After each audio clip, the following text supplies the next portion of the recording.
अरे देख तो सही रे, ये मेरे जाल में कैसी मछली फंसी है। बाप रे बाप, इतनी विचित्र मछली तो मैंने अपने जीवन में कभी नहीं देखी। अशोक ने देखा कि अर्जुन के जाल में एक सोने की मछली फंसी थी, जिसकी आंखें नीली रंग की थीं। हाँ, लगता है तेरे जाल में कोई मायावी मछली फंसी है मित्र।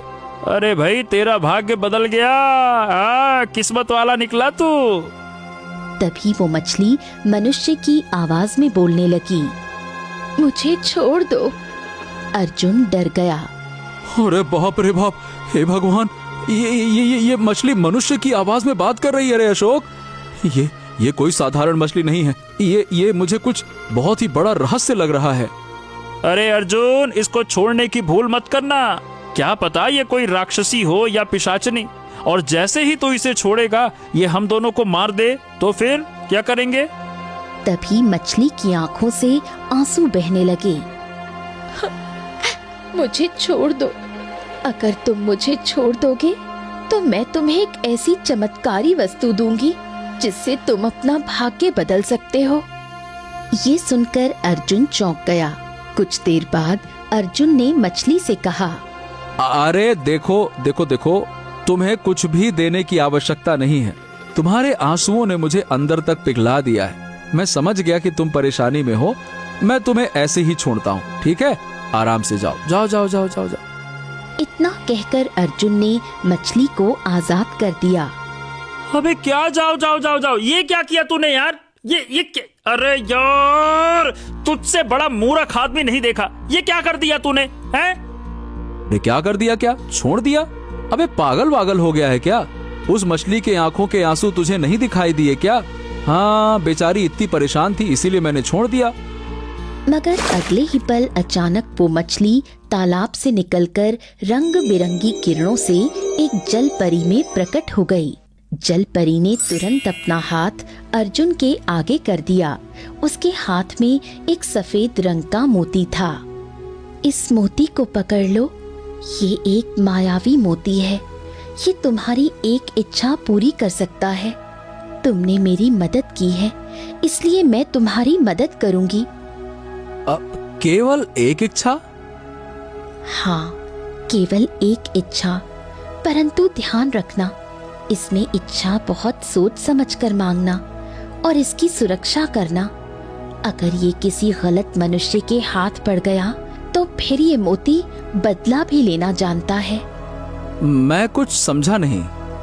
अगर तुम इसे अपनी बुद्धिमानी से इच्छा मांगोगे तो ये मोती तुम्हारी वो इच्छा पूरी कर देगा, और अगर मोती को तुम्हारी इच्छा पसंद आएगी तो फिर ये तुम्हारी दूसरी भी इच्छा पूरी करेगा। परंतु अगर तुम इसकी सुरक्षा नहीं कर सके तो ये किसी गलत मनुष्य के हाथों में पड़ गया तो फिर ये मोती उसे नुकसान पहुंचाएगा, उसे जिसे तुम इस संसार में सबसे ज्यादा प्रेम करते हो। इतना कहकर परी रंग बिरंगी किरणों के साथ गायब हो गई। अरे अर्जुन, इससे ढेर सारा खजाना मांग। अगर तेरे पास ढेर सारा खजाना आ जाएगा तो फिर तो तू बहुत धनवान बन जाएगा। फिर तुझे किसी वस्तु की क्या ही आवश्यकता होगी। मांग मांग मांग मांग, खूब सारा धन मांग, पैसा। नहीं नहीं नहीं नहीं, मैं अपनी बहन से परामर्श किए बिना इस मोती से कुछ भी नहीं मांगूंगा। और शायद तुमने जल परी के शब्दों पर ध्यान नहीं दिया है अशोक। जल परी ने कहा था कि अगर बुद्धिमानी से कोई इच्छा मांगी जाए तो ये मोती दूसरी इच्छा भी पूरी कर सकता है।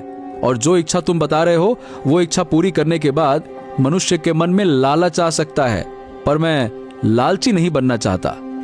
इतना कहकर अर्जुन मोती को लेकर सीधे अपने घर चला आया और सारी घटना अपनी बहन राधा को बताने लगा। राधा ये सब सुनकर आश्चर्य में पड़ गई। तो अब तू बता बहन, मैं ऐसी क्या इच्छा मांगूं जिससे मैं बहुत धनवान भी हो जाऊं और इस मोती को बुरा भी ना लगे और मैं अपने गांव का कल्याण भी कर सकूं? बता। राधा सोच में डूब गई। भैया सोचो, अगर आप किसी राज्य के राजकुमार या राजा होते तो आप केवल एक गांव का ही नहीं बल्कि बहुत से गांव का एक साथ कल्याण कर सकते थे और उनकी सेवा कर सकते थे। पर इस मोती से राज्य पाने का वरदान मांगो, वैसे भी मैंने सुना है कि इस समय राजा विक्रम अपनी पुत्री राजकुमारी चंद्रलेखा के लिए वर की तलाश कर रहे हैं। तो क्यों ना आप इस मोती से कुछ ऐसा मांगो कि राजा विक्रम अपनी पुत्री का विवाह आपसे करें और अपनी राजगद्दी आपको सौंप दें। राजा बनने के बाद आप इस गांव को हमारे अत्याचारी साहूकार से भी मुक्ति दिला सकते हैं। वाह मेरी बहन वाह, तूने बिल्कुल सही परामर्श दिया है। अब मैं इस मोती से यही मांगूंगा। हाँ। अर्जुन मोती की ओर देखकर बोला, हे मोती, मैं चाहता हूं कि राजकुमारी चंद्रलेखा मुझसे विवाह कर लें ताकि मैं इस राज्य का राजा बन जाऊं और फिर प्रजा की सेवा कर सकूं। तुमने बहुत ही बुद्धिमानी से इच्छा मांगी है।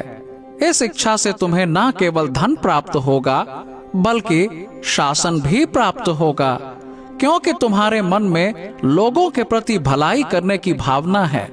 इसीलिए तुम आसानी से भलाई कर सकते हो। तुम्हारी इच्छा पूरी होती है। कल से तुम्हारा भाग्य बदलना शुरू हो जाएगा। परंतु याद रखना, मुझे किसी गलत मनुष्य के हाथों में मत पड़ने देना। अर्जुन ने मोती को अपनी जेब में रख लिया और सो गया। अगली सुबह अर्जुन फिर से अपना जाल लेकर तालाब में मछलियां पकड़ने निकल गया।